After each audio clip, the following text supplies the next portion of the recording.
Նրանք Իրանից եկող ճնշումներին այնուամենայնիվ։ Դուք ասում եք դրական ֆոն է ստեղծում Հայաստանի։ Այս պահին այո։ Այս պահին այո։ Այսինքն մենք բենզինի շուկայում ցնցումներ չենք ունենա։ Տեսեք, խնդիրն ինչու՞մ է։ Պարենային շուկայում ցնցումներ չենք ունենա։ Տեսեք, ամեն ինչ հավանական է, սակայն ասեմ այս պահին ստաբիլ, ինչու է նաև իրավիճակը ստաբիլ, որ մենք մեր պարարտանյութը, բենզինը, գազը Ռուսաստանից ենք ներկրում ենք ցամաքային ճանապարհով եւ ըստ այդմ մեծ գնային փոփոխություններ չես զգացում, այսինքն մենք դեռ դա չենք զգացել, եթե տարբեր պետություններ այս պահին զգում են, որ բենզինի գինը 50%-ով երկու անգամ աճել է տարբեր պետություններում, այսինքն տարբեր պետություններում, Միացյալ Նահանգներում 1.5 անգամ աճել է մոտավորապես եւ սա ճգնաժամ է գրեթե բոլոր պետություններում, ապա մենք դա չենք զգում դեռ։ Նաեւ այլ խնդիրներ կան, օրինակ համար պարարտանյութի խնդիրը, որովհետեւ ծովից դուրս ոչ միայն ասենք գազի, բնական գազի, հեղուկ գազի եւ նավթամթերքի 20%-ն են դուրս գալիս Հորմուզի նեղուցից, այլ նաև պարարտանյութերի մոտավորապես 1/3-ն է դուրս գալիս Հորմուզի նեղուցից։ Ու պարարտանյութերի հիմնական երկու արտադրողներն դա Ռուսաստանն են եւ Հորմուզի նեղուցից դուրս եկած պարարտանյութերը եւ հիմա գարնանացան է շատ երկրներում Եվրոմիությունում եւ այլն։ Այսինքն շատ պետությունների ֆերմերները խնդիրների առաջ են բաղնելու, չեն կարողանալու 25 թվական, 26 թվականի գարնանացանը ապահովել, որը հաջորդ տարի կարող է համաշխարհային սով բերել, սա էլ պետք է հասկանանք։ Եվ սա մեզ չի սպառնում այս պահին, որովհետեւ մենք պարարտանյութեր Ռուսաստանի Դաշնությունից ենք բերում։ Սակայն ասելով սա, իհարկե մեզ բենզինի գների աճ սպառնում է եւ մենք սպասում ենք բենզինի գների աճ, որովհետեւ Ուրալուսը, ռուսական նավթա գինը այս պահին $120 է բարելի համար եւ այս պահին որ կոնտրակտները կնքվում են մեր այսպես ասած ներմուծողներ այդ գումարով են ներմուծում եւ 2-3 ամսից երբ մինչեւ գա հասնի Հայաստանի Հանրապետություն մենք կարող է տեսնենք տնտեսությունների նախորդին որ 1 լիտրը 600 կամ ավելի դրամ է։ Դա վերաբերում է նաև ադրբեջանական բենզինի։ Ադրբեջանական բենզինը որոշակի հարցեր ունի, սակայն ես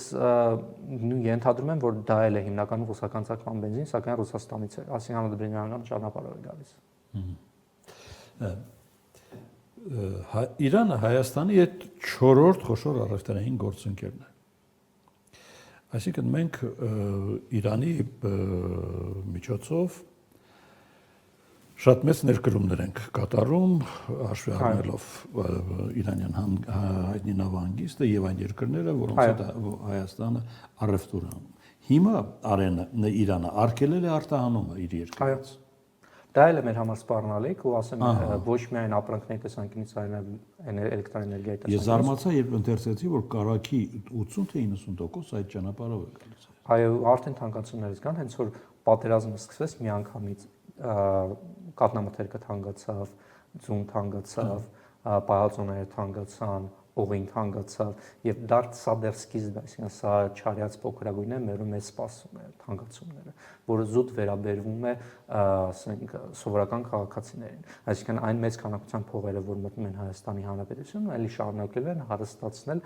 բուն բանկային համակարգը եւ հարակից ճյուղերը։ Սակայն այս ու ապահովելուն ընդհանուր միջին տնտեսական աճ։ Սակայն այս պահին կա վերադասավորում տնտեսությունում, այսինքն ունենք աճ ի հաշիվ հավելյալ մեծ քանակության փողի մուտքի։ Սակայն այլ կազմակերպությունները, որոնք զբաղված են արտահանման հետ, առևտրի հետ, այս պահին շատ մեծ խնդիրներ ունեն եւ շատ կազմակերպություններ, որոնք, ասենք, Իրան առևտուր էին անում, կազմակերպում ոչխար էին արտանում, սնանկացման եզրին են։ Я думаю, что Армения должна понимать, что ее будущее в ее руках. И сейчас она должна понимать это как можно более рельефно. Никто не поможет настолько, чтобы создать иную ситуацию. Вот самый главный индикатор всего этого – это резкое падение товарооборота с Россией за минувший год. Если для Армении это не имеет принципиального значения, то значит нужно, и это не привело к каким-то серьезным или интересным последствиям, то значит нужно понимать, что товарооборот будет снижаться операций дальше. Если же товарооборот нужен и его нужно поддерживать, то нужно понимать, как и что делать в этом направлении. И я думаю, что цифры здесь чуть ли не главное значение имеют. Не случайно, что каждый день все рисуют цифры о том, сколько стоит сегодня нефть и сколько кто выиграл от войны в заливе. Это на сегодняшний момент чуть ли не главное, потому что у кого есть деньги, у того есть завтра. У кого денег нет, у того завтра обязательно возникнут проблемы. Мы это видим по Евросоюзу сейчас, потому как тяжело Евросоюз приспосабливается к ситуации, когда стагфляция фактически длится уже 3 или 4 года. Այդ հրադադարը Կովկասյան տրամադրությունների վրա ազդում է հիմա։ Աշխարհաքաղաքական տեսանկյունից եթե հարցը դիտարկենք, առավել եւս երբ որ մենք առերեսվում ենք հայ-ադրբեջանական հագամարտության պարագայում Միացյալ Նահանգների այսպես ասած խավորության մասով, առավելյաց TRIP-ի ծրագրի մեգա պրոյեկտի մասով, գիտեք, փոքրինչ ժողովրդի մոտ սկսել է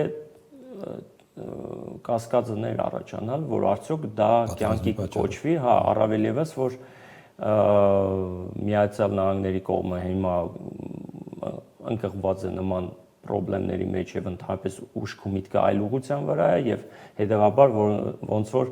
այս պրոյեկտը արդեն երկրորդական, երրորդական է դարձել եւ արդյոք կենսական է առհասարակ կամ ընդհանրապես եւ երկրորդը տարածաշրջանային տեսանկյունից էսպես է հիմա Միացյալ Նահանգների դեմս նախագահ Թրամփի այն իրավիճակում չի որ մերձավոր արևելյան կից տարածաշրջաններում կարծես նման մեգա պրոյեկտներ իրականացնի, որովհետև փորձը ցույց տվեց, որ իրանական սցենարից հետո շատ բաներ կարող են հենց այնպես չգնալ, ինչպես որ պլանավորվել է։ Այդտեղ է հիմա ժողովրդի մոտ մտահոգություն, մանավանդ հայ հասարակության մոտ, թե կարող է արդեն երրորդական, չորրորդական դառնա այն, ինչ որ պլանավորվել էր անցած տարի։ Այսինքն կփոխվի նաև Իրանի վերաբերմունքը։ Տեսեք, Իրանը բազմիցս ասել է, որ վերապահումներով է մոտենում, հատկապես իր հյուսիսային անմիջական սահմանով անցնող ցանկացած պրոյեկտ, որը որ ամերիկյան դրոշի ներքո է։ Բայց դեմ չի եղել, որովհետև այնտեղ հստակեցում են տվել, որ դա ազգային ու պետական շահերին չհագասող է Իրանի։ Եվ ընդհանրապես ոչ մի կերպ, ոչ մի տրամաբանության շղթայում ուղղված չի Իրանի դեմ։ Եվ այդ մասով խնդիր չեն տեսնում, խնդիր են տեսնում գլոբալ տեսանկյունից, որովհետև այ ոնց որ հիմա հետախուզական տվյալները ասում են, որ այդուհանդերձ ադրբեջանական տարածքը հակաիրանական կոալիցիայի համար տրամադրվում է որպես պլազդարմ պոլիգոն, չի բացառվում, որ որքան էլ բարեդրացիական եղբայրական դաշնակից երկրներ ենք մենք Իրանի հետ, բայց այնուհանդերձ այդ 44 կիլոմետրի հատվածն էլ որպես այդպիսին լինի խնդրահարույց տարածք որպես։ Ну, конечно, когда горячая точка находится рядом именно с Арменией, это всегда очень плохо для всех стран, которые находятся в этом регионе. Мы уже знаем, что есть беженцы непосредственно из Ирана в Армению. Вот. Ну и, конечно, вот эта взрывоопасная обстановка, она, конечно, никому не нужна. Опять же, здесь надо учитывать и курдский фактор, потому что курды у нас как раз проживают и на территории и Турции, и на территории Ирана. Вот, и также Ирака, как бы вот именно курдский вопрос, имея именно слабое руководство непосредственно в Иране, не начало также свои действия по созданию своего государства. Опять получается, что горячая точка находится на границах у нас Армении. Конечно, желательно для всех стран мира жить в добрососедстве. Но, к сожалению, есть определенные геополитические интересы у определенных стран, которые не обращают внимания на жизни людей и в целях именно получения своей сверхприбыли ведут агрессивную политику против других государств. Ամբողջ լայնածավալ գործողություններ աննախադեպ մեկ օրվա արդյունք այդ ավիահարվածների ուրեմն շուրջ 254 զոհ, 1800 վիրավոր փլուզված շենքեր, կանթված բնակարաններ, պլադակների դիակներ, կարող եմ ասել, որ այս պատերազմական վերջի արարի ամենացնցիչ, ամենաթեժ, ամենասաստիկ եւ ամենադխուր օրն էր։ Այսօր պետությունը հայտարարել է ուրեմն պաշտոնական սգո օր, որովհետեւ հարյուրավոր զոհեր են մեկ օրվա ընթացքում։ Հիմա այս բայդրությամբ համեմատական հանգիստ է, բայց դա չի նշանակում, որ ուրեմն չեն լինելու նոր հարձակումներ, փաստորեն Իսրայելը նոր զսկուշացումներ հրապարակել է։ Այսինքն զոհեր ավերածություններ, որոնք ուղիղ կապ չունեն կամ ընդհանրապես կապ չունեն Հեզբոլլահի հետ։ Իրենք հայտարարել են, որ իրենք խփում են, հարվածում են Հեզբոլլահի կենտրոններ, անձեր, բայց երբ շենքերին են հարվածում, բնականաբար այդ շենքերում ապրող մարդիկ դժում են, զոհվում են, վիրավորվում են։ Սա, ինչպես ասեցի, ամենադխուր,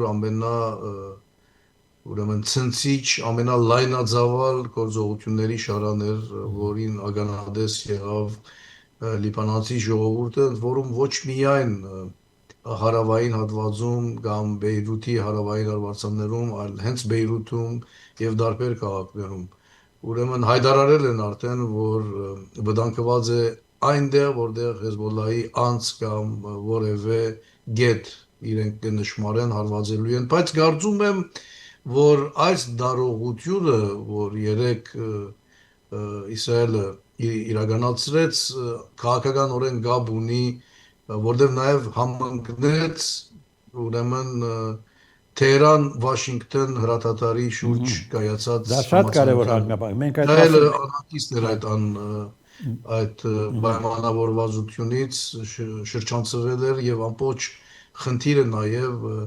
այդ Իրանի ներկայացրած առաջարկների կամ պայմանների 10-րդ կետին է վերաբերում, որտեղ ասվում է, որ պետք է դադարեցվեն նաև արտաքին ջագադի բոլոր ռազմական գործողությունները եւ հատկապես նշվել է 10-րդ կետում Լիբանանը։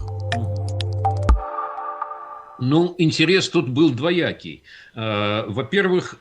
не секрет, что значительная часть территории Ирана нынешнего – это то, что называется Южным Азербайджаном. То есть это обширная территория, даже превосходящая по размерам нынешний Азербайджан, которая населена этническими азербайджанцами. Да, они там давно, они там как бы вполне встроены в иранскую государственность, но есть некая этнокультурная близость. И были провокации, призванные как-то втянуть Азербайджан вот в этот конфликт, чтобы он предъявил территориальные претензии, может быть, даже войска ввел на сопредельные какие-то территории и стал бы стороной в этом конфликте. Но, слава богу, этого не случилось. Потому что если бы это случилось, то подожгли бы весь уже регион. Там бы еще курды, может быть, сказали свое слово, и пошло-поехало. Там еще много других этнических группировок, которых можно теоретически поджечь. А есть специалисты, которые вот именно этим делом и занимаются давно и умело. Разжиганием таких вот этнокультурных конфликтов. Не пошли по этому пути азербайджанцы, это хорошо. Значит, регион сохраняет стабильность. Вот. Что касается Армении, вот сейчас я надеюсь, что Армения тоже учтет вот эти уроки иранской войны в смысле. Вот любое создание какого-то объекта подконтрольного, причем суверенно подконтрольного Соединенным Штатам на территории Армении, под каким бы то ни было предлогом, на каких-либо условиях договорных, но создание постоянно действующего, долгосрочного американского объекта – это не гарантия безопасности, и это не экономическая выгода, это приглашение войны.